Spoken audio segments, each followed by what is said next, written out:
ஞானத்தின் திருவுருவே வருக, நான்மறையின் தனித்துவமே வருக, வானத்தின் மிசையின்றி மண்ணில் வளர்மதி குழந்தைய வருக வருக என்று என் சார்பாக, என் அருமை நாட்டு மக்களின் சார்பாக தாங்களை வரவேற்பதில் மகிழ்ச்சி அடைகின்றேன். வாருங்கள், தாங்கள் என்னுடைய வருகையிலானே அடியின் பெரிதும் மனமகிழ்ந்தேன். வந்த காரணத்தை எடுத்து கூறி வாழ்த்த வேண்டும். வாழ்க வாழ்க பல்லாண்டு வாழ்க. ராகு கேது பயிற்சி, குரு பயிற்சி, சனி பயிற்சி அதெல்லாம் சரி. இடப்பெயர்ச்சியா? இப்ப இடப்பெயர்ச்சியை மாத்தி வச்சுட்டீங்க. இடம் மாறினால நிறைய விஷயங்களுக்கு நிறைய இடங்கள்ல பெருமை உண்டாயிருக்கு. கோபம் வந்துட்டா. ஆனா ஒண்ணு தெரியுமா, இடம் மாத்துறதுல இங்க பிரச்சனை இது இல்ல, இதுதான் நிக்கிற இடம். இடத்துலதான் ஏதோ கிடைக்கல. இப்ப நல்லா இடப்பெயர்ச்சி தான். நாத்து பாவ இடத்துல இருந்தா நல்லா இருக்காது. பயிற்சி வேற இடத்துல நட்டாதான் விவசாயம் நல்லா இருக்கும். அது போல பொண்ணை பெத்து வளர்த்து அடுத்த இடத்துல கட்டி கொடுக்கும் போது அதனுடைய பயிற்சி நல்லா இருக்குது. அது போல இடப்பெயர்ச்சி என்பது ஒவ்வொரு நதி கூட ஓடினால்தான் அதற்கு பெருமை. ஒரே இடத்துல தேங்கி நின்றுச்சுன்னா அது குட்டையாயிரும், கொஞ்ச நாள்ல சாக்கடையாயிரும். இறக்கிற கிணறு ஊரு, இறையாத கிணறு நாறு. அதனால தோண்ட தோண்ட நீர் சுரப்பது போல அடுத்தது காட்டு மலிங்கு போல் நெஞ்சம், அடுத்தது காட்டு முகம். நாங்க உடம்புல இருக்கக்கூடிய ரத்த ஓட்டமே சீரா அப்படியே ஓடிக்கிட்டே இருந்துச்சுன்னா தானே நம்மளால இயங்க முடியும். அதனுடைய ஓட்டமும் இடம் மாற்றமும் நின்றுச்சுன்னா இயங்க முடியுமா? இடைவெளி விட்டு நல்ல தமிழை கேட்கும் வாய்ப்பை இறைவன் வழங்குகிறான் உன் மூலமாக. அது உண்மைதான். மகிழ்ச்சி. அதனால நல்ல வரவேற்பு. அதனால என்றுமுள்ள தென்தமிழ் இயம்பி இசை கொண்டான் என்று கம்பர் பாடியது போல நீர்மை இனிமை நிறைந்தது எனலாகும் என்று நிகழ்ந்து கூறுவது போல அழியாத அழகான இனிமையான தமிழ் போல் நீ வாழ்க. அதனால செம்புல பெயர் நீர் போல் என்று இலக்கியம் சொன்னது போல அஞ்சரை செம்மண் நீலே தண்ணீரை போல் உண்டான சொந்தம் இது.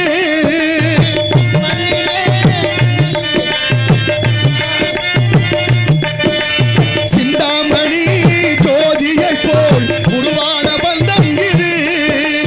தங்கைகள தாயானவள் ஓடி பாட நான் பாட பொருளானாள். ஒரு தங்கரதத்தில் பொன்மஞ்சள் நிலவு, தங்கரதத்தில் பொன்மஞ்சள் நிலவு.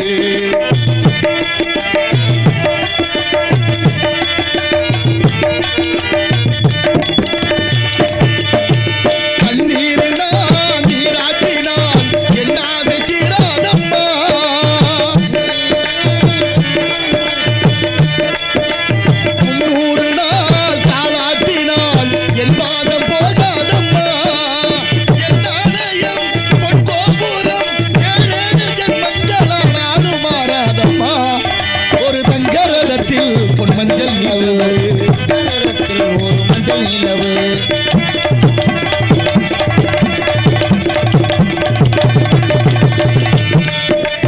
ராஜாவை நான் ராசாத்திக்கு துணையாக பார்ப்பேன் அம்மா.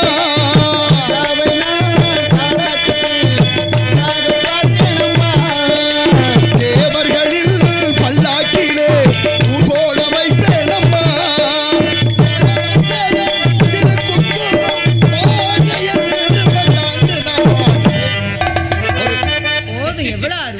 மையத்தில் வாழ்வாங்கு வாழ்பவன் மானுரையும் தெய்வத்தில் வைக்கப்படும் என்பார் தெய்வ புலவர். அதுபோல தெய்வ நிலை அடை தமிழ் போல் வாழ்கன்னு வாழ்த்துனீங்க பாருங்களேன். இந்த உலகத்துல அழிவே இல்லாத ஒன்றின் போல் வாழ அப்படின்னு வாழ்த்துறதுங்கிறது எவ்வளவு பெரிய விஷயம். அதுக்கு எவ்வளவு பெரிய மனசு வேணும். மனம் இருந்தால் மார்க்கம் உண்டு.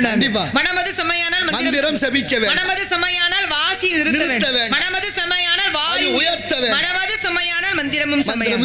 இருந்தமிழே உன்னால் இருந்தேன் இமையோர் இருந்தமிழம் என்றாலும் எனக்கு வேண்டவே வேண்டாம். தேவர்கள் எல்லாம் இறங்கி வந்து தேவாமிர்தத்தை கொடுத்து தமிழை விட்டு விட்டு வான்னு சொன்னாலும் நான் வழி அளித்தாலும் போக மாட்டேன். ஏன்னா எனக்கு அமிர்தத்தை விட தமிழே முக்கியம்ன்றனாலதான் தமிழுக்கு அமுது என்று பெயர். எங்கள் வளமும் மங்காத தமிழ் என்று சங்கே முழங்கென்று. ஆக சாகும் போதும் தமிழ் படித்து சாக வேண்டும். எந்த சாம்பலும் தமிழ் மணந்து வேக வேண்டும். தமிழ் மீது என்ன பாசம், எவ்வளவு அன்பு. எல்லாம் ஒவ்வொன்றுமே ஒவ்வொன்றுக்கு பற்று இருக்கு. இனப்பற்று, மொழி பற்று. ஆனா ரொம்ப முக்கியம் என்ன பற்று தெரியுமா? முதல்ல மனிதனை மனிதன் மதிக்கக்கூடிய அந்த பற்று வேணும். அதுக்கு பிறகுதான் அதுல இருக்கிற பிரிவினை எல்லாம். அதன் பிறகுதான் இனம், அதன் பிறகுதான் ஜாதி, அதன் பிறகுதான் மொழி. ஒரு மனிதனை மனிதன் மதிக்கக்கூடிய பண்பு இருந்ததுனாலே அவன் உயர்ந்த பண்பு தான். மனிதர் உண்டு, மனிதனில் மாணிக்கம் உண்டு, மனிதனில் தெய்வம் உண்டு. மனிதன்ல சில நேரங்கள்ல மிருக குணங்கள். மனிதருள் மனிதனாக வாழ்ந்தார் திருவள்ளுவர். மனிதருள் ஞானியாக வாழ்ந்தார் வள்ளலார். மனிதருள் தெய்வமாக வாழ்ந்தார் ஸ்ரீராமச்சந்திரமூர்த்தி. மனிதருள் மிருகமாக வாழ்ந்தார் ஆஞ்சநேய பெருமாள். அதனாலதான் என்றும் உள்ள தென்தமிழ் இயம்பி இசை கொண்டான். ராமர் தமிழ் படிச்சாருன்னு கம்பர் சொல்றார். அயோத்தியில இருந்து ராமர் பிரிஞ்சு போனதுக்கு அப்புறம் அயோத்தியில தசரதர் ரொம்ப வருத்தப்பட்டாராம். மகன் எப்போதும் அம்மா அம்மானு கூப்பிட்டுட்டே இருப்பாரு. குலசேகர ஆழ்வார் பாடுறாரு, அம்மா என்று உவந்து அழைக்கும் ஆர்வச்சல் கேளேனோன்னாரு. இங்க தமிழ். அதை விட ராமாயணத்துல ராமர் மாமிசம் சாப்பிட்டாருன்னு பேசுறாரு ஒரு ஆள். அடுத்து சரி எப்படி இல்லாரியே ராமர் என்ன அரச குடும்பத்து பிள்ளையா, அதனால மாமிசம் சாப்பிட்டாருன்னு அந்த பேசுறேன். இல்ல இந்த கதையை கேட்டா, அதாவது ஒரு பிறவியில ஒரு மன்னன் என்ன பண்ணான, ஒரு வேலையாள வேலைக்கு வச்சிருந்தான சமயக்காரனை. சரி. புதிதாக வேலைக்கு சேர்த்திருந்தாரு. வேலைக்கு சேர்த்த சமயக்காரர் பார்த்தாரு, மன்னனுக்கு வாய்க்கு ருசியா சமைக்கணும் என்று சமைத்தாரு. சமைத்த உணவுல மன்னனுக்கு பெரிய அளவுல நாட்டம் இல்ல, பிடிக்கல அவருக்கு. இந்த உணவு சரியில்லை, நாளைக்கு சமையலை பார்ப்பேன், ஒழுங்கா சமைக்கலன்னா வேலையை விட்டு நிறுத்திடுவேன்னாரு. மறுநாள் பார்த்தா சமயக்காரர் ஏதாவது வித்தியாசமா செய்து கொடுக்கணுமேனு யோசனை பண்ணிக்கிட்டே இருந்தான். அரண்மனையினுடைய பின்புறத்துல ஒரு குளம் இருந்தது. அந்த குளத்துல நிறைய அன்னங்களும் அன்ன குஞ்சுகளும் அன்னமும் நீந்தி கொண்டு இருந்துச்சு. பார்த்தா சமயக்காரன் இன்னைக்கு வித்தியாசமா மன்னனுக்கு அசைவ உணவாக இந்த அன்ன குஞ்சு பிடிச்சு அடிச்சு கொடுத்துருவோம் அப்படின்னு அன்னப்பறவை எடுத்து அடிச்சு பிடிச்சு சமைச்சு அசைவ சாப்பாடை போட்டுட்டான். யோசிக்காத மன்னன் உணவை எடுத்து உண்டான். உண்ட உணவுல அவனுக்கு கொஞ்சம் வாயில ருசி அதிகமாகிச்சு. தினமும் இதே உணவு வேணும்னா தினமும் ஒரு அன்னப்பறவையை அடித்து அடித்து அடித்து சமைத்து கொடுத்தார். உண்டது அன்னப்பறவை தான் என்பதை அறியாமல் தன்னுடைய சுவையின் காரணமாக என்ன நடக்குதுன்னே தெரியாம சாப்பிட்டான் இல்லையா மன்னன். எப்படி அவன் அந்த பிறவியிலே 100 அன்ன குஞ்சுகளை அடித்து சாப்பிட்டானோ, அவன் மறுபுறவையில திருதராசனாக பிறந்து எப்படி அந்த அன்னப்பறவை 100 அன்ன குஞ்சுகளை இழந்ததோ, அதுபோல் தன்னுடைய 100 பிள்ளைகளையும் இழக்கிற அளவுக்கு ஒரு வினை வந்து நிக்குதுன்னா, அப்ப மெல்ல உள்ளியர் தெள்ளியராயினும் வினை மெல்ல நுழையும். அதுல எந்த மாற்றம் கிடையாது. அதனாலதான் வினை விதைச்சவன் வினையா இருக்கணும், வினை விதைச்சவன் தனையா இருக்கணும். அதனாலதான் விதைப்பது வினையானாலும் விதையானாலும் விதைச்சவனே அறுக்கணும்னு எல்லாரும் சொல்லி வைத்தார்கள். நல்ல விஷயம் தான். முன்னால செஞ்ச பாவம் பின்னாடி வந்து வள்ளுவரே சொன்னார், பிறருக்குன்னா முற்பகல் செய்யும் தமக்குன்னா பிற்பகல் விளையும். ஆனா அந்த வினையையும் விதி பயனையும் மாற்ற இந்த உலகத்துல ஒருவனால் முடியுமா?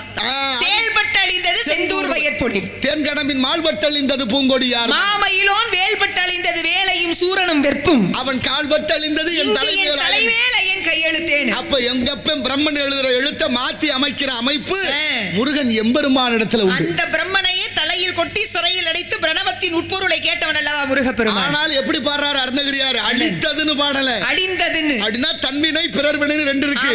நம்மளால ஏற்படுறதுன்னு ஒண்ணு, பிறரால நமக்கு உண்டாகிறதுன்னு ஒண்ணு. அப்ப தன்வினை என்பது தானா வருவது. அப்படின்னா 2 விதி இருக்கு. அப்படின்னா என்ன அர்த்தம்? ஒண்ணு சட்டம், அடுத்து இயற்றுவது. சட்டம் இருக்குன்னா சட்டத்துக்குள்ள ஒரு ஓட்டை ஒண்ணு இருக்குல்ல. ஆமா, நல்லதுல பூரா ஒரு கெட்டது கண்டுபிடிச்சிருக்காங்க. நல்லவனுக்குள்ள ஒரு கெட்டவன் உண்டு, கெட்டவனுக்குள்ள நல்லவன் உண்டு. குணம் நாடி குற்றம் நாடி அவற்றுள் மிகை நாடி மிக்க குழல்னார். இப்ப சட்டத்தை வகுத்தது போல அழகாக இந்த மின்சாரம் பாயும்னு எல்லாருக்கும் தெரியும். ஆனா எப்படி பாயும்னா எப்படி சொல்றது? அடிச்சா வலிக்கும்னு எல்லாருக்கும் தெரியும். வலி எப்படி இருக்குன்னு கேட்டா எப்படி சொல்றது? பார்த்தா உணவு இல்லைன்னா பசிக்கும்னு தெரியும். பசியை காட்டுனா கண்ணால காட்டு. அதுதான் உணர்ந்தால் அன்றி உணர்த்தம் ஒவ்வாததான முதல் வேகலவன் ஒவ்வாதன உணர்வித்ததுதான் பாடுறார் கட்சியை பற்றி வாச்சாரியார். அதனாலதான் பாருங்க, அத்தனை ஆண்டுகள் முருகனை கனவிலும் நினைக்காதவர், முருகனை வேண்டாதவர், திருவண்ணாமலையிலிருந்து தற்கொலை செய்வதற்காக கீழே குதிக்கும் பொழுது தன்னையும் மறந்து முருகான் அழைத்தார். சொல்ற வார்த்தை தான். வயதோரையும் வாழ வைப்பவன் முருகன். சூரபதுமனை அழிக்காம சம்ஹாரம் பண்ணி உயிரா வச்சிருக்கிற முருகப்பெருமான் அருணகிரியார் முருகான் அழைத்தால் போகாம இருப்பாரு. தங்க பதும போல தாங்கி பிடிச்சு அமரச் செய்தார் 12 ஆண்டுகள். ஒரு நாள் இரு சொல்லற பவன். ஆமா, செம்மான் மகளை திருடும் திருடன் பெம்மான் முருகன் பிறவாணி. பெம்மான் மிக பெரியவனா முருகன். அவனுக்கு ஏது பிறப்பு இறப்பு? பிறப்பும் இறப்பு மற்ற 2 தெய்வங்கள் உண்டுனா அது சிவனும் முருகனும் தான். ஆமா, ஏன்னா அவரே அவர் கட்டி தங்க, இவர் அணிகளான ஆனதங்க. அதான் உண்மை. கட்டி தங்கத்தை வச்சு பார்த்துக்கிட்டே இருக்கலாம், அணிகளெல்லாம் அணிஞ்சு அழகு பார்க்கலாம். இந்த கலியுகத்துல அப்பாவுக்கு 5 முகம், அம்மாவுக்கு 1 முகம், 6 முகத்தை தேடி அங்கங்க அலைய வேண்டாம், நானே இருக்கேன்னு என்ன வந்து கும்பிடுங்கன்னு ஈசானம் கற்பூருட மாம தெய்வம் சத்யோஜாத மகோரம் அதோமுகம் என்ற 6 முகங்களோடு. அப்படிப்பட்ட அருணகிரியார் மேல இருந்து குதிக்கும் பொழுது ஐயோன்னு சொல்லிருக்கலாம், அம்மான்னு சொல்லிருக்கலாம், அப்பான்னு சொல்லலாம். ஆனால் பாரு, முருகான் தன்னை மறந்து அண்ணாமலையிலிருந்து முருகான் திருவண்ணாமலையிலிருந்து விழுந்தால் அண்ணாமலையார் அல்லவா காப்பாத்தணும். முருகா என்று சொல்வதற்கு அந்த முற்பிறவில செய்த பயன் இருக்கணுமா? ஒவ்வொருத்தர் வாயிலையும் முருகாங்கிற வார்த்தை வர. அதான விழிக்கு துணை திருமண் மலர் பாதங்கள் மெய்மை குன்றா மொழிக்கு துணை முருகாயிரம் நாமங்கள். அதனாலதான் முருகன் குமரன் குகன் என்று மொழிந்து உருகும் செயலிருந்து உணர்வென்றறிய பொறுபுங்கவரும் புவியும் பரவும் குறுபுங்கவ என்குண பஞ்சரனு. அடுத்தபடியாக பாடுகிறார், முத்தை தரு பத்தி திருநகை அத்திக்கிற சத்திச்சரவன முத்திக்கொரு வித்துக்குருவரன் என போதும் கப்பரமர்க்கு சுருதியின் உட்பட்டது கற்பி திருவரு 33 தமரரும் அடிவேன 10 தலையத்தை கிணதரு ஒற்றை கிரி மற்றை பொழுதரு பட்டப்பகல் வட்டத்திகரில் இரவாக தத்தை கடவையை வச்சிப்புகள் மெச்சத்தக பொருள் பட்சத்தோட ரட்சி தருள்வதும் ஒரு நாளே தித்தித்தைய ஒத்தர் பரிவுரன் இத்தர் பத வைத்து பயிரவு திக்கொக்க நடிக்க கழுதொடு கழுகாடு திக்குப்பரி 8 பயிரவ தொக்கு தொகு தொக்கு தொகு தொகு சித்திரப்பவரிக்கு திரிகடக என ஓதும் கொத்துப்பறை ஒட்ட களமுசை குக்கு குகு குக்கு குகு குத்தி புதை புக்குப்புடி என முதுகூகை புட்செல நட்புட்சவனரை இட்டுப்பளை இட்டு குலகிரி குத்துப்பட ஒத்து புறவழ பெருமாளேன்னு பாடுற. எவ்வளவு அழகான என்ன அழகு தமிழ் எல்லாம் முரு. ஆனாலும் எல்லாரும் ராகமாளிகா பாடும்போது அவர் மட்டும் தாள மாளிகா பாடுறார். அவர் சந்தங்களை கொண்டு வந்தார். அவர் இல்லைன்னா எனக்கு எந்தெந்த தாளத்துல எந்த வச்சிருக்குமா பாருங்க. அழகாக அருணகிரியா மொத்தம் பாடிய பாடல் 16,000. அதனாலதான் தமிழும் இசையும் இரட்டை பிறவிகள் போல் சேர்ந்தே இருக்கு.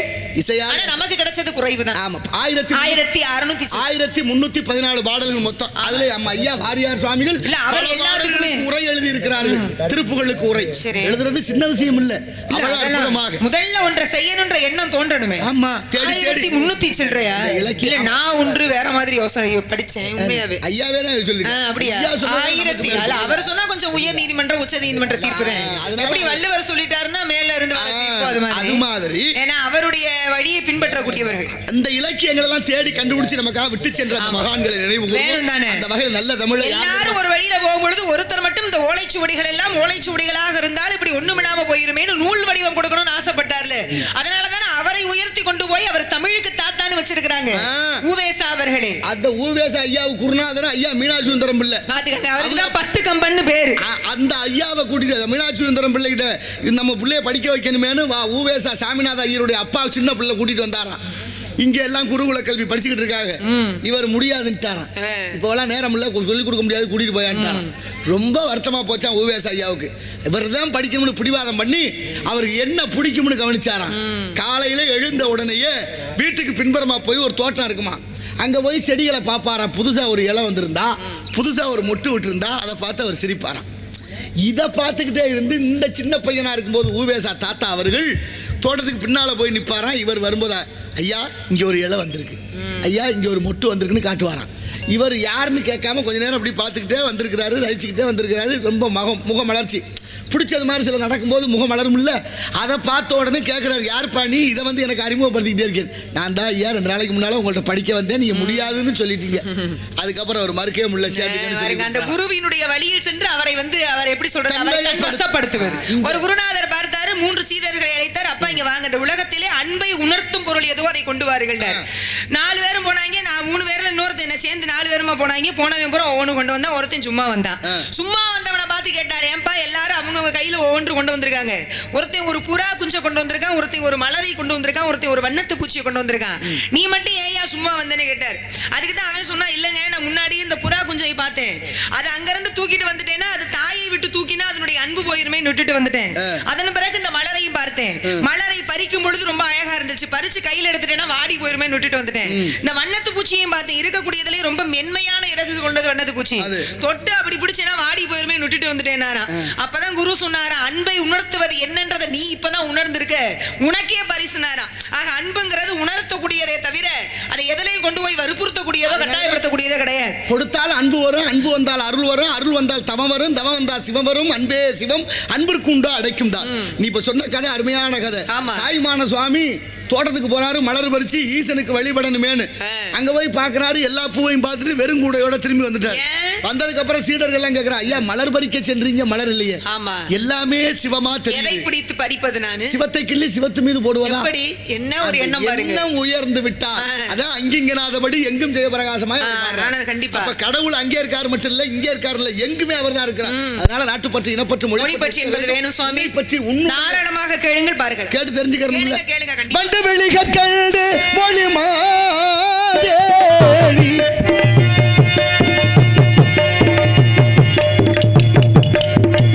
கண்டு வெளிகள் கண்டு மொழி மாதே மாதே மாதே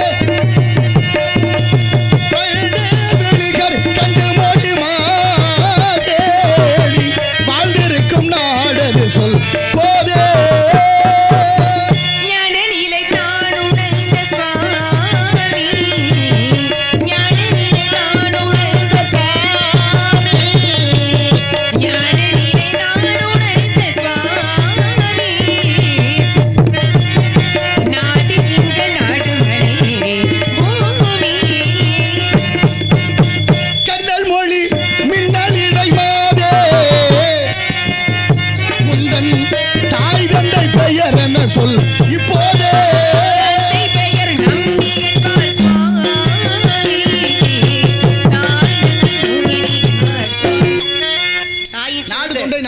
சுவாமி. அருணகிரியார் ஒண்ணு யோசிச்சிருக்கிறார். சொல்லுங்க.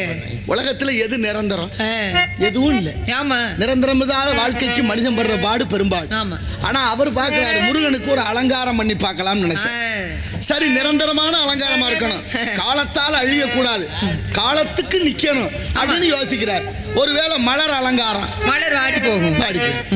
சரி, ஆடை அலங்காரம், ஆடை கசங்கி போகும், கிழிந்து போகும். நகை அலங்காரம், அதுவும் கொஞ்ச நாள் தானே. அப்ப எது நிரந்தரம்னு பார்த்தா சிகை அலங்காரமும் நிற்காது. ஆமா, சிகை அலங்காரம், முக அலங்காரம் வேற வந்தா போயிடும் எல்லாம். ஆமா, அப்புறம் தான் முடிவு பண்றாரு எது நிரந்தரமான அலங்காரம். தமிழிலே அலங்காரம் செய்தார். அதான் கந்தர் அலங்காரம் என்று பேர். அந்த கந்தர் அலங்காரத்துல 108 பாடல், ஒன்னு காப்பு செயல், ஒன்னு 100 பயன். இந்த ஒன்னொன்னோட சேர்த்து 50, 51 ஒரு வருஷக்கு, ரெண்டும் சேர்த்து கீழே குஞ்சமாக 6 பாடல், மொத்தம் 108 பாடல். மாயோன் மருகனை மன்றாடி மைந்தனை என்று தொடங்கும் பாடலாம் நேரசை நிறையசையோடு இலக்கணத்தோடு எவ்வளவு அழகாக தமிழ் கொட்டி கிடக்கிறது. எழுதிய அதிகபட்ச பாடல்களினுடைய நூல் தலைப்பெல்லாம் கந்தர் தான்.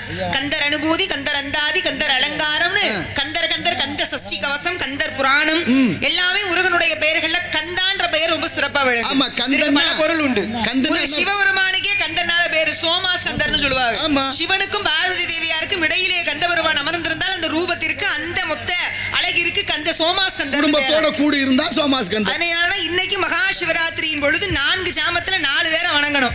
முதல் ஜாமத்துல சோமாஸ் கந்தரை வணங்கணும், இரண்டாவது ஜாமத்துல தட்சிணாமூர்த்தியை வணங்கணும், மூன்றாவது ஜாமத்துல லிங்கோத்பவரை வணங்கணும், கடைசி 4வது ஜாமத்துல நம்ம கோயில்ல இருக்கக்கூடிய சேத்தூர்ல வாழக்கூடிய சந்திரசேகர பெருமான வணங்கணுமா. 4 சாமத்துல 3 மணி நேரத்துக்கு ஒவ்வொரு தெய்வத்தை வணங்கணும். எங்க சிவராத்திரியில முழிச்சிருந்த சாமியை கும்பிட சொன்னா முழிச்சிருக்கிறதுக்கு வேற வேலை பார்த்தா எங்கிட்ட எப்படி இருக்கு, அதைத்தான் சொல்ல வந்தேன் நானும். இதுல எங்க பக்தி இருக்கு? பக்தி இல்ல, பக்தி பகல். பரவாயில்ல, எங்க மதுரை மீனாட்சி அம்மன் கோயில கைபேசி வந்து உள்ள கொண்டு போக கூடாது, அனுமதி இல்ல. இல்லன்னா அவ்வளவு பெரிய கோயிலுக்குள்ள உள்ள போனா வெளியில வர முடியும். அப்படித்தான், அப்படி இருக்க கூடாது. இதான் நிலை, அப்படித்தானே சாமி. நல்ல விஷயம் இருக்கு. நாடு தொண்டை நாடு. என்ன செய்து கொண்டு நான் காவலுக்காக வந்தேன். முருகனுக்காக திணை விதைக்கப்பட்டிருக்கிறேன். காவல் காத்து காலம் கழிச்சு அவனுடைய அழகும் இவனுடைய யுவதி பருவமும் மாறி சாமி. என்ன எத்தனையோ பேர் எதற்காக எல்லாம் தமிழே உழைந்து வாழ்ந்திருக்காங்க, பக்தியே சிறந்ததுன்னு வாழ்ந்திருக்காங்க. இந்த உலகத்துல முருகனுக்கு காவலுக்கு திணை விதைச்சு அவனுக்காக காத்து இந்த வயது போனான பருவம் போனான அழகு போனா என்ன சொல்ல. ஆனாலும் இல்லறம் அல்லது நல்லறம் அல்லவே. இல்ல, அது சரிதான். அந்த அம்மா தான் இல்லாத அகத்திற்கு இல்லாத தொன்று இல்லை, இல்லாலும் இல்லாலையாமாயின் பாடுனா இல்லன்னு சொல்லுங்க. உடைத்தாயின் இல்வாழ்க்கை பண்பும் பயனும் அதுன்னு சொன்னா அந்த அம்மா தான் பெண்டி சவகாசம் நீ துறவரம் கூட போடான்னு கூட பாடுனா. அது பெண்ணை பொறுத்து இருக்கு. ஆனா அது இந்த இடத்தை பொறுத்து ஒரு பொருள் மாறுது. உண்மைதானே? தமிழே அப்படித்தான் இருக்கு. தற்காத்து தற்கொண்டார் பேணி தகை சான்ற சொற்காத்து சோர்வில்லாதவர். அதெல்லாம் சரி. ஆனாலும் அந்த கிழவிக்கு கல்யாணம் நிச்சயமாயிடுச்சு. இல்ல, அந்த அம்மா பருவம் தன்னுடைய இளமையை வேண்டாம்னு முதுமை பருவம் எய்தியவல்லவா. திருமணம் நிச்சயமாக முன்னே சொல்லியிருந்தா கூட சரி. சரிதான். கல்யாணம் ஆனதை பார்த்தா கண்ணாடி முன்னால நின்னா இளமையும் அழகு இருப்பதனால தானே திருமணம் வேண்டாம். சில விஷயங்கள் அப்படிதான் நடக்குது. இவ்வளவு சொல்றீங்க, சபரி மூதாட்டிக்கு கல்யாணம் நிச்சயம் ஆயிடுச்சு. அந்த அம்மா எழுந்து வந்து பார்த்தா நிறைய ஆடுகளும் கோழிகளும் கட்டப்பட்டு இருந்தது. ஆடும் கோழின்னு கேட்டா அந்த அம்மா, உன்னுடைய திருமணத்திற்கு அனைத்தையும் வெட்டி கறி சமைப்பதற்காக யோசனை பண்ண, இத்தனை உயிர்களை கொன்று எனக்கு ஒரு திருமணம் என்றா எனக்கு திருமணமே வேண்டாம்ப்பா அப்படின்னு அங்கிருந்து கிளம்பியவள் தான் வந்தாள் இங்கே ஒரு மலைக்கு. அந்த மலையிலிருந்து ராமனை கண்டு தான் சுவைத்த கனிகளை அவருக்கு சுவைத்து கொடுத்த அவள் வாழ்ந்த மலையைத்தான இன்னைக்கும் சபரிமலைன்னு அழைக்கப்படுது. சபரி மூதாட்டி பாருங்க, உயிரை கொண்டு திருமணம் வேணான்னு வாழ்ந்தவள் அந்த பெண்ணு தான். அந்த கதை உண்மையிலேயே நான் பல இடங்களில் பேசியிருக்கேன், நீனும் பேசியிருக்கேன். இது ரொம்ப அழுத்தமா சொல்ல வேண்டிய விஷயம். கண்டிப்பா ஒரு உயிர் வாழ்றதுக்கு பல உயிரை கொல்லணுமா? உண்மை. வேண்டாம், உயிர் பழியை இறைவன் ஏற்கவே இல்லையே. எத்தனையும் பேதமுறா எவ்வுயிரும் தம்முயிர் போல் நடமுடினு ஞான சம்பந்த பெருமான் கீதையில கிருஷ்ணனே எல்லா உயிர்களையும் தான் வாழ சொல்றாரு. இருக்குல்ல, எது நடந்ததோ நன்றாகவே நடந்தது, எது நடக்கிறதோ நன்மையாகவே நடக்கிறது, எது நடக்க இருக்கிறதோ அது நன்றாகவே நடக்கும். எது உன்னுடையதோ அது நாளை மற்றொருடையது, மற்றொரு நாள் இன்னொருத்தருக்கு சொந்தமானது. எதை கொண்டு வந்து அதனை இழப்பதற்கு, எதை எடுத்துக்கொண்டாய் அது இங்கிருந்து எதை கொடுத்தாய் இங்கேயே கொடுக்கப்பட்டது. எல்லாமே முன்னோர்கள் நமக்கு கடவுள் அன்பிற்கு கட்டுப்பட்டவன். இந்த உலகத்துல பக்தி சிறந்தது. அதனால அன்பு நூல்னு சொன்னாங்க ராமாயணத்தை. ஆமா, அறநூல் சிலப்பதிகாரம். அன்பு நூல் ராமாயணம், அறநூல் சிலப்பதிகாரம், காதல் நூல் சீவக சிந்தாமணி.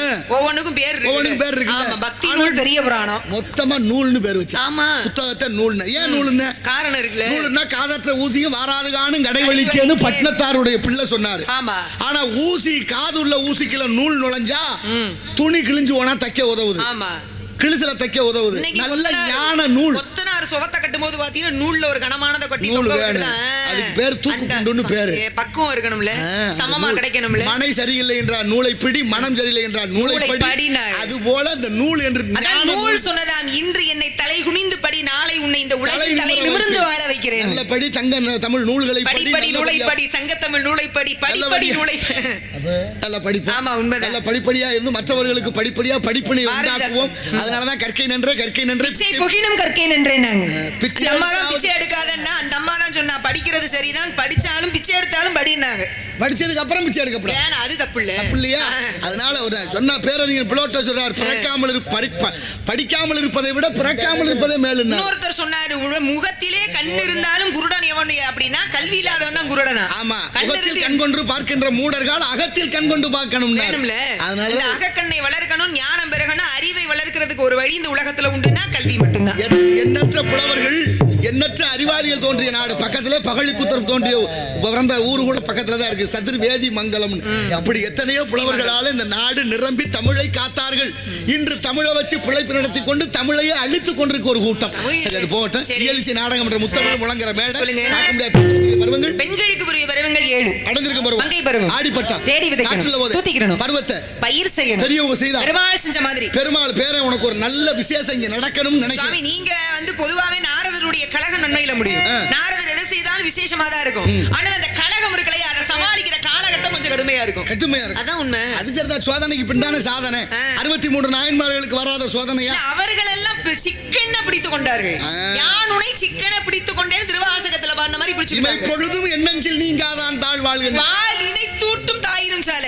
அம்மாக்கே சலிச்சு போகுமா பிள்ளை, ஒரு கட்டத்துக்கு மேல அழுதா. பாலுக்கு பாலகன் வேண்டி அழுதிட பார்க்கடல் ஈந்த பெருமான். அம்மாவுக்கே பிள்ளையினுடைய அழுகை சகித்து சலிச்சு போச்சுனாலும் இந்த உலகத்துல எத்தனை பிறவி எடுத்தாலுமே தாயாக இருந்து காக்கிற சிவனுக்கு நம்ம மேல சலிப்பு ஏற்படாதான். குழந்தை அழுதா தாய்க்கு தான் தெரியும், பசிக்குதா, எறும்பு கடிச்சிருச்சா, நோய் வாய்ப்பட்டுச்சா, வேற என்ன பிரச்சனை. ஆனா எழுதும் பொழுது பால் நினை தூட்டும் தாயினும் சால, அவளை விட சிறந்த பெருமானை தானே பாருங்க. விட சிறந்ததுனாலதான் அவருக்கு தாயுமானவராக வந்தார்.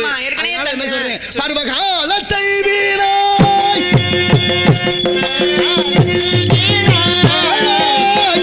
விடலாமோ பள்ளி நாயகமே.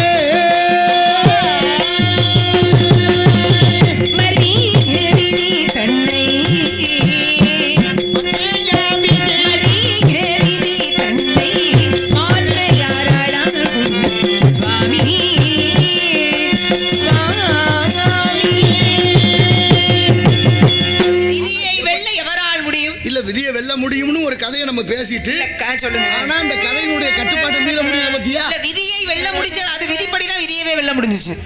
நீங்க என்ன நினைக்கிறீங்க? மதிப்படி நீங்க என்ன செயலாற்றினாலும் நமக்கு மேல என்ன நடக்குதோ அதான் நடக்கும். அப்படி இல்ல, அதான் உண்மை. விதியை வெல்றதுக்கான தன்மை ஒரு ஆள் சொல்லிட்டார். சரி, வழி இருக்கு, எல்லாத்தையும் தேடணும். அந்த வழி இருக்கு, கடைபிடிக்கணும். இந்த வழி இருக்கு.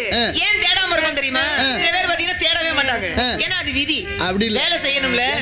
என்ன அது மந்த புத்தி. என்ன புத்தி வேலை செய்யறது இல்ல. மந்த புத்தி எதனால வந்துச்சுங்கறீங்க? அதுதாம்மா புத்தி எதை வச்சு? மதி வேலை செய்யலனா புத்தி வேலை செய்யுது, விதி வேலை செய்யுது. அதுதான் சொன்னேன், மதி எங்க வேலை செய்யல அங்க விதி விளையாடுதுன்னு அர்த்தம். இல்ல, விதியையும் வெல்வதற்கான மதியை இழக்க கூடாது. அந்த மதி வரும்போது மதி இழக்க. ஒருவேளை விதியை வெல்வதற்கு மதியை பெற்றாலோ இழந்தாலோ அதற்கு காரணம் நிச்சயமா விதியாக இருக்க முடியுமே தவிர வேற எதுவாகவும் இருக்க முடியாது. சட்டம் என்பது விதி. ஆமா, இயற்றுவது மதிங்கறீல. அந்த சட்டத்தை கொண்டு வந்ததே மதிதானே. இல்ல, அப்படி எல்லாம் கிடையாது. சட்டத்தை கொண்டு வரது மதிதான், கொண்டு வரணும்னு விதிக்கப்பட்டதே விதிதானே. சரி, இப்போ உனக்கு நேரம் இல்ல, உனக்கு மாப்பிள்ளை பார்த்து வந்தேன். எனக்கு நீங்க கலகக்காரர் மாப்பிள்ளை பார்த்து வந்திருக்கீங்க. ஆமா, இந்த வாழ்க்கை எப்படி இருக்குன்னு கொஞ்சம் பதட்டமாவும் யோசனையாவும் இருக்கு. சாதகமா எனக்கு இப்பொழுது என்ன அவசரம்? என்ன அவசரமா? மதின்னு பேசிட்டு அப்புறம் எனக்கு எதிர்ப்பா என்னையவே பேசிவிட்டு எனக்கே மாப்பிள்ளை பார்த்து வந்திருக்கீங்க. ரெண்டு பேரும் பேசினோம்னா பொழுது முடிஞ்சு வரும். முகூர்த்த நேரத்துல நல்ல எனக்கு விருப்பம் நிறைய நேரம் உங்களோட. அதுக்கு தான் என்ன செய்யறதுன்னு தெரியல. நாளைக்கு இல்ல, பரவாயில்ல, வந்துட்டாரு முருகன். அது முருகன் வேலை தாங்கி பிடிக்கிறதோட இந்த காக்க வைக்கிறது பிடிக்காது. ஆனா இப்படியும் உங்களை விட்டுட்டு முடிச்சிட்டு போறதுக்கு எனக்கு துளியும் மனசு இல்ல. சங்கரசேகர இது உண்மை, இன்னும் நிறைய இருக்குல்ல. இந்த சந்திரசேகர பெருமானை பத்தி நான் கொஞ்சம் இந்த சந்திரனை பத்தி ஆரம்பம் தான் நினைச்சு வந்தேன். ஆமா, எங்கெல்லாம் பிறை இருக்கு, எதெல்லாம் பிழையா இருக்கு, ஏன் பிறையா இருக்கு, வளர்ச்சி அடையாம இருக்கு. பிறைய இங்க வச்சாரு தெரியுமா? சங்கரனை, சசிகண்ட மௌலியானை, விடையானை, வெண்ணிற்றானை, வேதியனைன்னு ஒரு பாடல் இருக்கு. ஆமா, ஞான சம்பந்தர் பார் சசிகண்ட மௌலியானைன்னார்.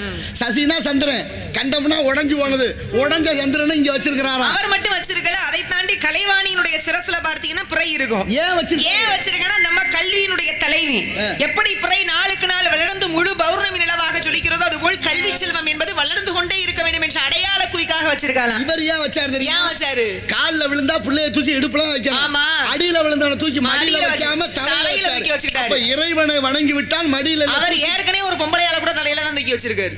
அவர் தலையில வந்து அந்த ஏன் மேல வைக்கிறாருன்னா யார அடியார்கள் விழுந்தாலும் தூக்கி தலையில வச்சுக்காரு, உயர்த்தி விடுவார்னு ஒரு அர்த்தம். ரெண்டாவது சந்திரனையா இங்க வச்சாரு, எப்போதுமே பிறை போல தேஞ்சியே இரு. என்ன பொண்டாட்டி துரோகம் பண்ணவ நீ, தப்பு பண்ணவன மந்தன பொண்டாட்டி இருக்கும்போது ஒருத்தி மேல மட்டும் அன்பா தெரிஞ்சு அப்புறம் கோவம் வராது. தப்பு பண்ணவன மன்னிச்சாருன்னு உலகம் சொல்லக்கூடாது, ஆனால் தண்டனை கொடுத்து வச்சிருக்காருன்னு உலகம். அதான் வச்சிருக்காரு. சடையானை சங்கரனை சசிகண்ட மவுளியானை விடையானை வெண்ணிட்டானை வேதியனை நிறைய பேசிட்டோம். ஆமா, சோமேஸ்வரர், சுந்தரேஸ்வரர், சொர்ணகாலீஸ்வரர், மூணு சிவலிங்கம். முதலாக நமது தமிழ்நாட்டின் அரசு முத்திரை சின்னமாக தேர்வு செய்யப்பட்ட கோயில் அதுதான்.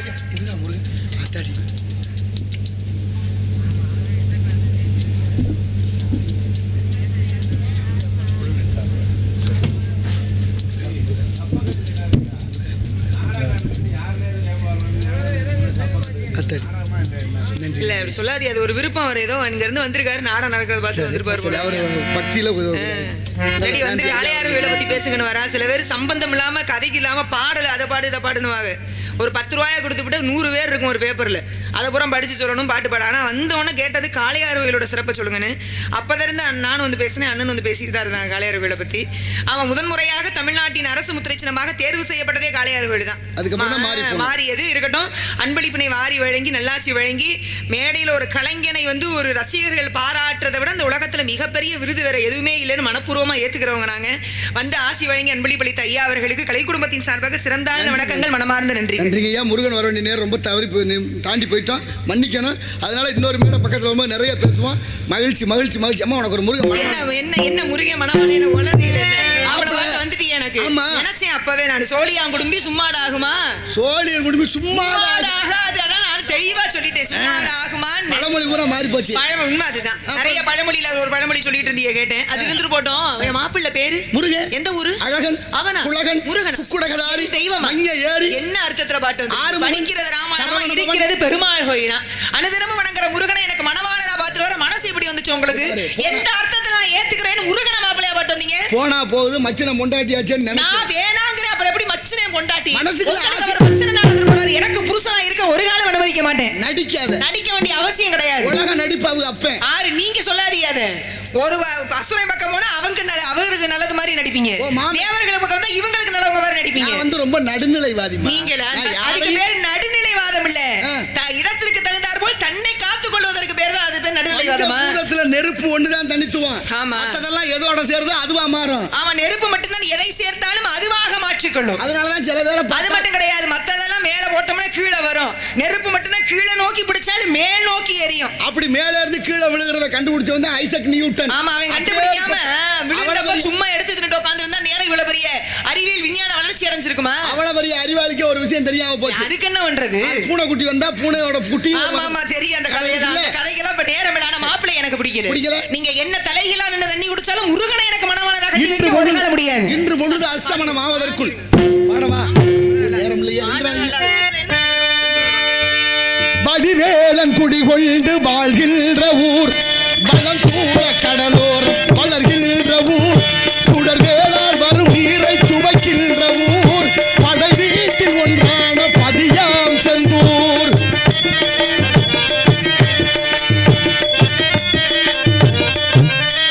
முருகா திருச்செந்தூர் பாட சொன்னீங்க வருங்க. நீங்க செந்தூரான பாடுங்க. நீங்க சொன்ன முருகனை எல்லாம் எந்த ஊர்ல இருந்தா நான் பாட தயார், அவனை நினைக்க தயார், வணங்க தயார். ஆனா அவனை திருமணம் முடித்து அவனோட மனைவியா வாழ எனக்கு ஒரு காலம் சம்மதம் கிடையாது. ஆனா பொய் பேசலாம். பொய் நானு இந்த அளவுக்கு வண்டியா பேசலாம். நான் வண்டியா நீங்க அதை விட எல்லாம் பேசுறீங்க. ஊர் பொய் உலக பொய். உள்ளன்று வைத்து புறமன்று பேசும். அது உறவு களவாமை வேண்டும். இன்று பொழுது அஸ்தமனம் ஆவதற்குள் அந்த சிக்கல் சிங்கார வேளவனை வர செய்து என்னை திருமணம் செய்து கொடுக்காவிட்டால் என்பேன் ஆர்தனம் அல்ல, அணிந்திருப்பது பிரம்ம முடிச்சும் அல்ல. சத்தியம் சத்தியம் சத்தியம். வருவான் வைத்தியநாதன் மகன். அது வரைக்கும் இரு பத்தியம். போயிட்டு வாங்க. அதுக்காக தான் பத்தியமே இருக்கேன். பெண்மன் அதை புரிந்து கொள்ள அவர் தந்தையாலே முடியவில்லை, இவர்னால முடிஞ்சிருமா? போனா போயிட்டு போறாரு. பத்தியம் இருக்கிறதே முருகனை பதியாக அடைகிறதுக்கு தான். வந்த வேலையே முருகப்பெருமானை சேர்ந்து வாழ்றதுக்கு தான். முருகப்பெருமான கட்டிக்கன்னு சொன்ன உடனே சம்மதம் கொடுத்தா நல்லா இருக்குமா? உடனே ஏதாவது கிடைச்சிருச்சுன்னா அதோட அருமை தெரியுமா? இவரோட முடியாது. இன்னும் காலையில ஒரு குட்டிகள் ஆட்டம் நடக்கும், அப்பையும் அப்பயும் ஒரு கலகம் நடக்கும், அப்பயும் இதை விட பேச்சுவார்த்தை நடக்கும், அப்புறம் தான் கல்யாணம் நடக்கும். அதனால இருக்கிறவங்கள எழுந்து போயிடாதீங்க. இந்த நேரம் பிரம்ம முகூர்த்த நேரம். இந்த நேரத்துல போய் நம்ம முருகனையும் முருகன் வேலையும் ரொம்ப முக்கியம். அதுதான் அவனுடைய வேல் தலைமை ஆயுதம்.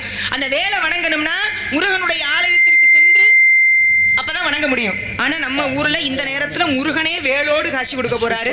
தூங்குறவங்க யாராவது இருந்தீங்கன்னா எழுந்து முருகனையும் முருகன் வேலையும் தரிசனம் செய்து முருகனுடைய அருளை பெற்றுக்கொள்ளணும்னு கேட்டுக்கொள்கிறோம். வெற்றிவேல் முருகனுக்கு அரோகர்.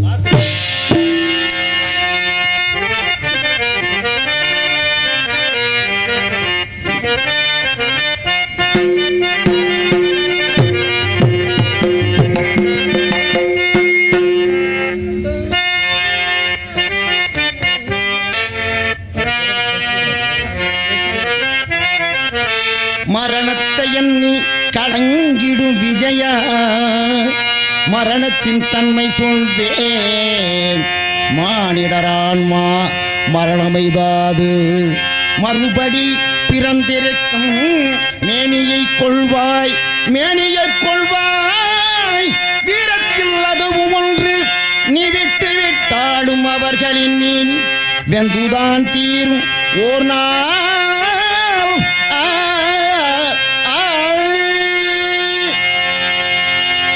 என்னை அறிந்தாய், எல்லா உயிரும் எனதறிந்து கொண்டாய். கண்ணல் மனது கல்மனதன்றோ, காண்டீபம் நழுபவிட்டாய், காண்டீபம் நழுபவிட்டாய். மன்னாரும் நானே, மக்களும் நானே, மரம் செடி கொடியும் நானே. சொன்னவன் கண்ணல், சொல்பவன் கண்ணல், துணிந்து நில் தருமம் வாழ.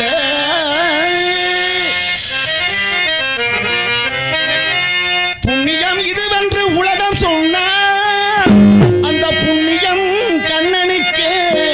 போற்றுவார் போற்றலும், தூற்றுவார் தூற்றலும் போகட்டும் கண்ணனுக்கே.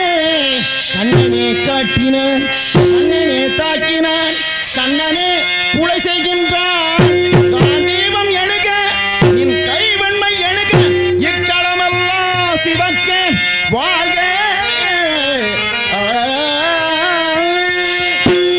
பர்த்ரானாய சாதுனா நாசாய சதுஸ்கிருதம் தர்ம சம்ஸ்தாபனார்த்தாய சம்பவாமி யுகே யுகே. உள்ளத்தில் நல்ல உள்ளம் உறங்காதன்பது வல்லவன் வகுத்ததடா.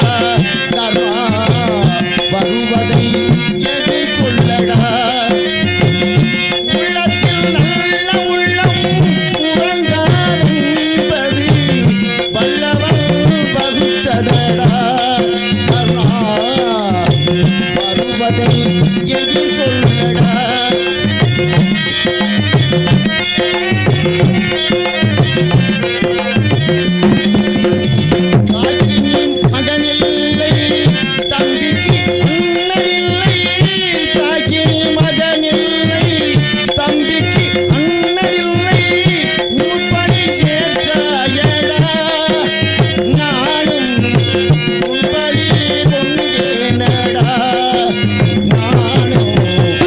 பழி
ஏற்கும் நமது தொண்டு, தீபம் ஏற்கும் நமது தொண்டு.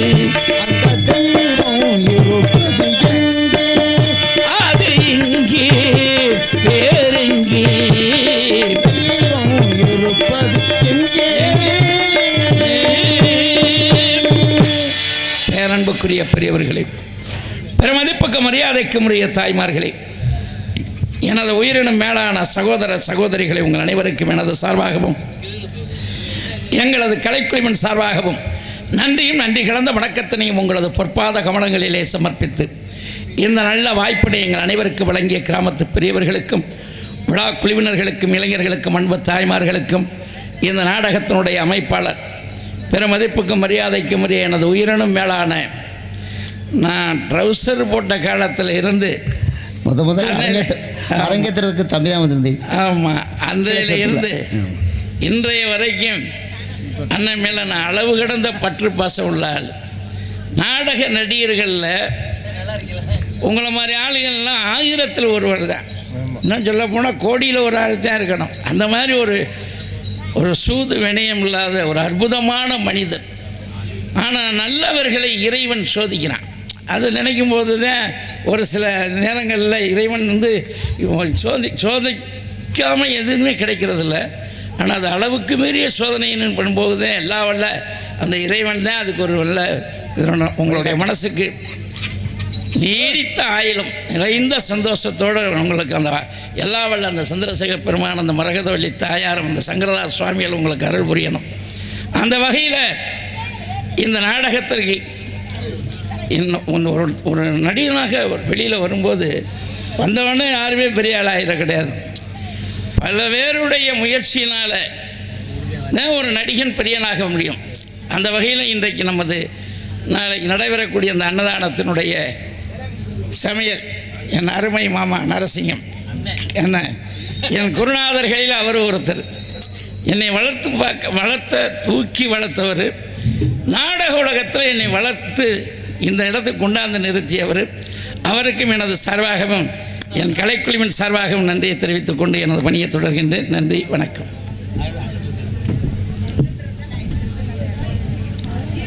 நாடகத்திற்கு இந்த மேடையில் 2வது சென்றாண்டும் அண்ணன் இந்த முருகன் வேடத்துக்கு ஏற்று நடித்து சிறப்பாக நடித்து கொடுத்தார். இந்த ஆண்டும் இந்த மேடையில் முருகனாக நடித்து கொண்டிருக்கின்ற அன்பு அண்ணன் வைரமணி அவர்களுக்கு கோயிலை சார்ந்த கிராம பொதுமக்கள் சார்பாக பொன்னாடை பற்றி கௌரவிக்கப்படும்.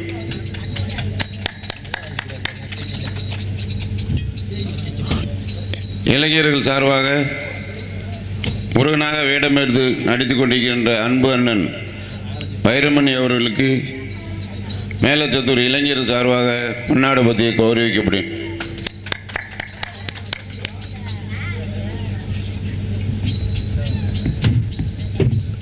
வேடனாக எடுத்துக் கொண்டிருக்கும் எனது மதிப்புக்கு மரியாதைக்குரிய அன்பு மருமகன் எம் வைரமணி அவர்களுக்கு எனது சார்பாகவும் எங்களது சமையல் குழு சார்பாகவும் இந்த பொன்னாடியை அணிவித்து நீண்ட ஆரோக்கியமும்,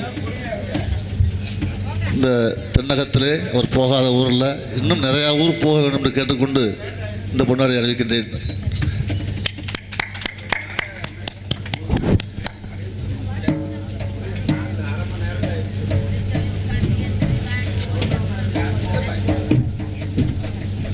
பொன்னாடை அணிவித்து பெருமைப்படுத்திய கிராமத்து பெரியவர்களுக்கும் இளைஞர் நற்பணி மன்றத்தைச் சேர்ந்த அன்பு சகோதரர்களுக்கும் பொன்னாடை அணிவித்து மரியாதை செலுத்திய என் அருமை மாமா களத்தூரைச் சேர்ந்த நரசிங்க மாமா அவர்களுக்கும் எனது சார்பாகவும் எங்களது கலைக்குழுவின் சார்பாகவும் நன்றியும் நன்றி கலந்த வணக்கத்தினை உங்களது பொற்பாத கமலங்களிலே சமர்ப்பித்து எனது பணியை தொடர்கின்றேன். நன்றி, வணக்கம். நாரதர் கூறியது போல வேடுவனாக உருமாறி வேள்விமலை சாரலுக்கு வந்துட்டான்.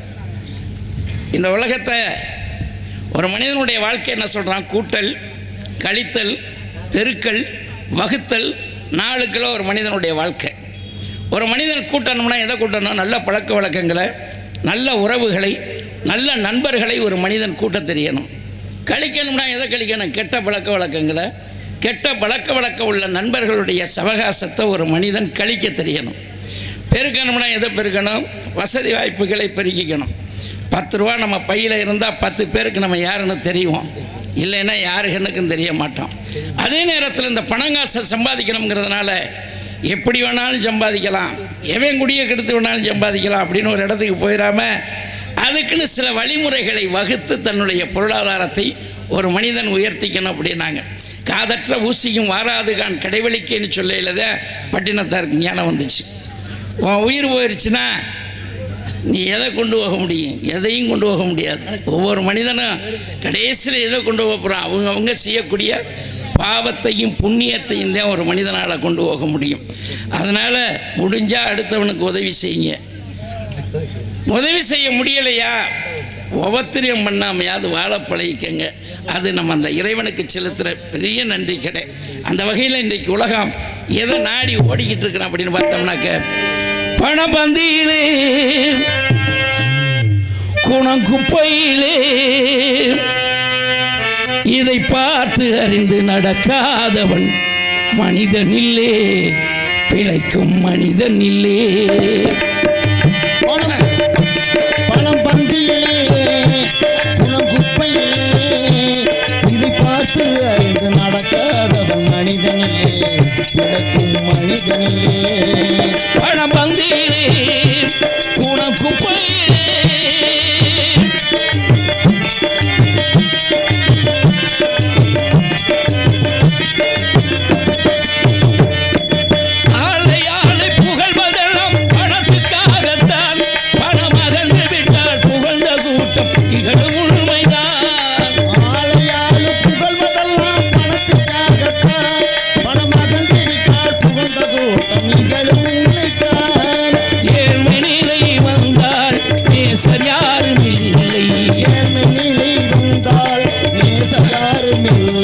இதை எண்ணி பார்த்து நடக்காதவன் அடைவான் தொல்லை.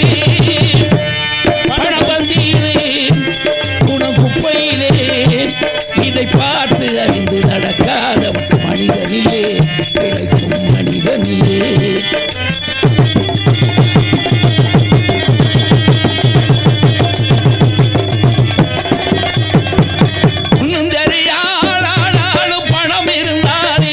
அவனை உயர்த்தி பேச மனித கூட்டம் நாடும் தப்பாதே. தெரியாலும் பணம் இருந்தாலே அவனை உயர்த்தி பேச மனித கூட்டம் நாளும் தப்பாதே. என்ன அறிவு இருந்துட்டாலும் பணம் இல்லாத ஆளை, என்ன அறிவு இருந்துட்டாலும் பணம் இல்லாத ஆளை உலகம் எந்த நாடு மனிதனாக மதிக்க மாட்டாதே. பணபந்தியிலே குணங்குப்பையிலே இதை பார்த்து அறிந்து நடக்காதவன் மனிதனிலே, பிழைக்கும் மனிதனிலே.